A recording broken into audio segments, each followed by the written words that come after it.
Okay, so we see on here that I've already drawn out the first part of the nephron. Okay, so we've got the corpuscle, renal corpuscle, and then the proximal convoluted tubule. So I'm going to kind of PCT, just to kind of let you know that that's there. And then Bowman's capsule here, and then the glomerulus here. So we know that the corpuscle, what happens in the corpuscle is only filtration. All right. So I think we discussed in filtration when filtration occurs, everything comes out into the filtrate. So from here to here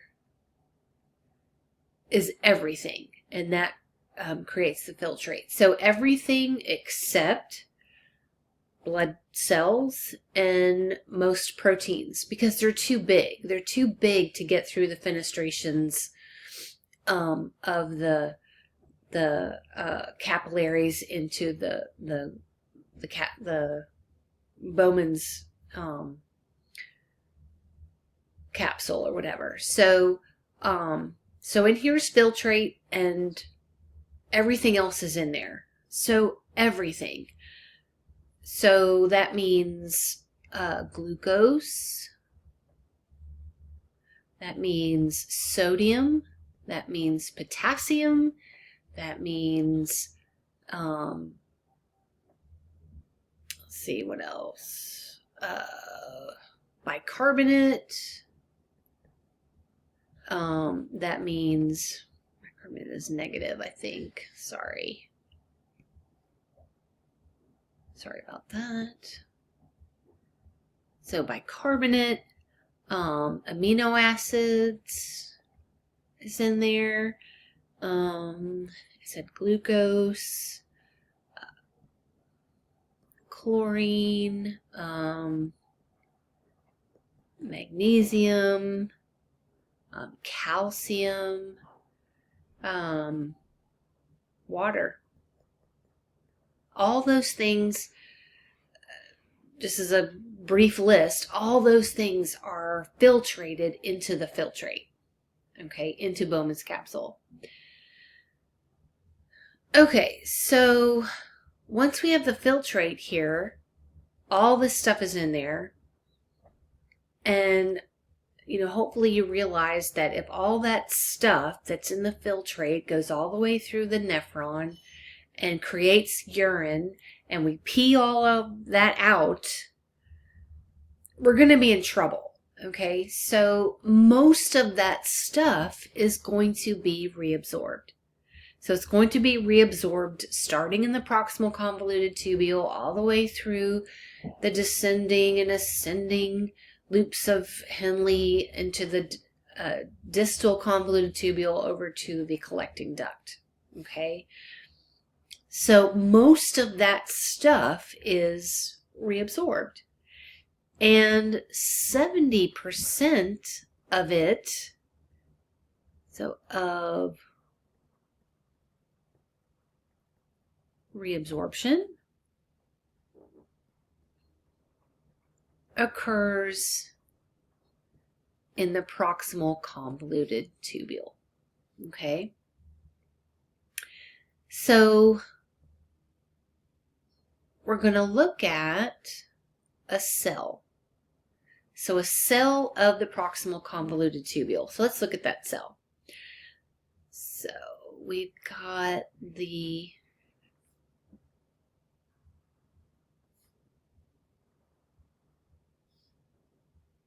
okay, so here's a cell. We've got the top here. Here's this is microvilli. The top of the cell there. The cell's going to be, a cuboidal or columnar type of cell. Okay, put a little nucleus there. Up here, we have the lumen. And in the lumen, we're going to have filtrate. This is the lumen, right? So there's filtrate in there. Okay. So at the bottom,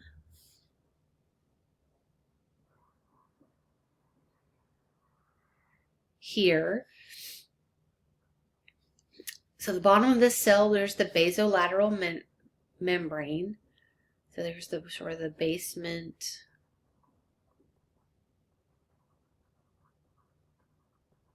membrane here. And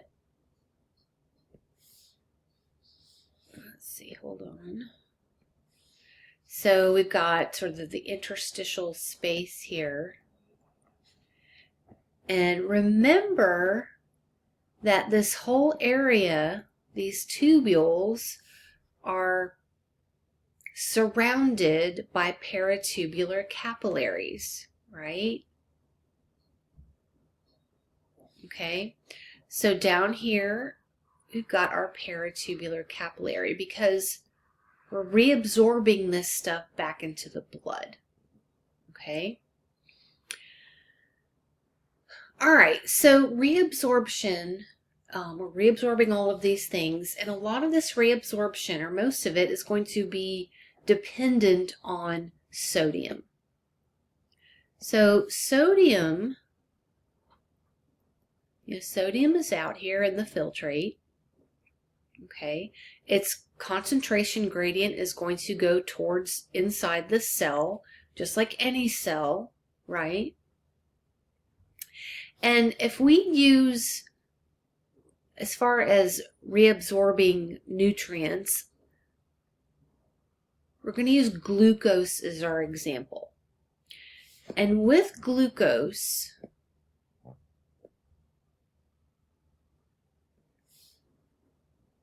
in the cell,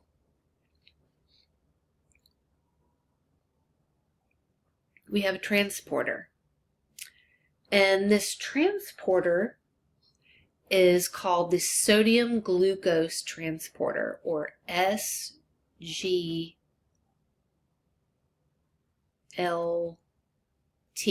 or SGLT. Okay? And the sodium glucose transporter basically brings in sodium, because sodium's coming in with the concentration gradient anyway. So it brings sodium in through its concentration gradient. And keep in mind, so sodium's coming in, we've got sodium coming in through in the SGLT here, and we don't want sodium to accumulate in the cell. We've got to have sodium continue to flow in so we can bring in a bunch of stuff across the cell membrane, the cell area, the cell membrane into the cell, and then into the interstitial space and into the blood, okay, to reabsorb. So we have to be able to maintain this gradient here. So if we have just sodium coming in, it's going to accumulate. So of course, on the other side, we have the sodium-potassium pump, okay? So with the sodium-potassium pump, you've got sodium that's coming in will also be pumped out into the interstitial space. The sodium through the sodium-potassium pump. And of course, if sodium's being pumped out through the pump, potassium is being pumped in. And again, we're getting accumulation of potassium in here, and we're not trying to change the membrane potential on the cell or anything like that. So basically, we're relying on those leaky channels for potassium to go right back out. Okay, so potassium's being pumped in, but of course it's going back out through its leaky channels like any cell would do. Okay, so up here, coming back to the SGLT thing. So we've got sigled here, we've got sodium coming in, and with it, it will bring, let's use this here, it will bring glucose in.